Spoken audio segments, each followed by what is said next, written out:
بسم اللہ الرحمن الرحیم۔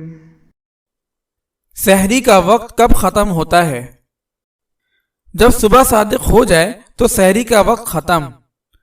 حضرت ابن عباس رضی اللہ تعالی عنہما سے مروی ہے کہ آپ صلی اللہ علیہ وسلم نے فرمایا، فجر کی دو حالتیں ہیں، پہلی فجر، اس سے نہ کھانا حرام ہوتا ہے اور نہ فجر کی نماز پڑھنا جائز ہوتی ہے، اور دوسری فجر جسے فجر صادق کہتے ہیں، اس سے کھانا ممنوع اور نماز جائز ہو جاتی ہے۔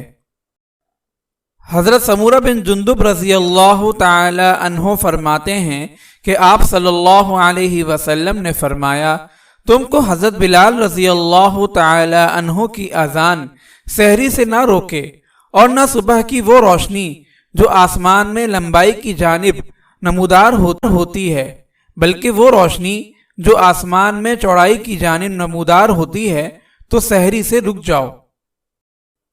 فائدہ: فجر دو طرح کی ہیں، ایک فجر کاذب، اس کی علامت یہ ہے کہ یہ لمبائی سے نمودار ہوتی ہے اور اس کے بعد اندھیرا ہو جاتا ہے، اس روشنی سے نہ ہی سحری کا وقت ختم ہوتا ہے اور نہ ہی فجر کا وقت شروع ہوتا ہے۔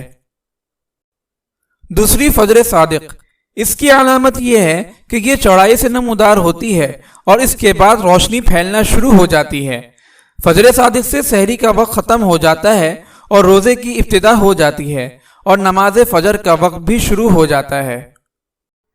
اگر آپ اس صدقہ جاریہ میں شامل ہونا چاہتے ہیں تو چینل کو سبسکرائب کریں اور لائک اور شیئر کرنا نہ بھولیں۔ جزاک اللہ خیرا۔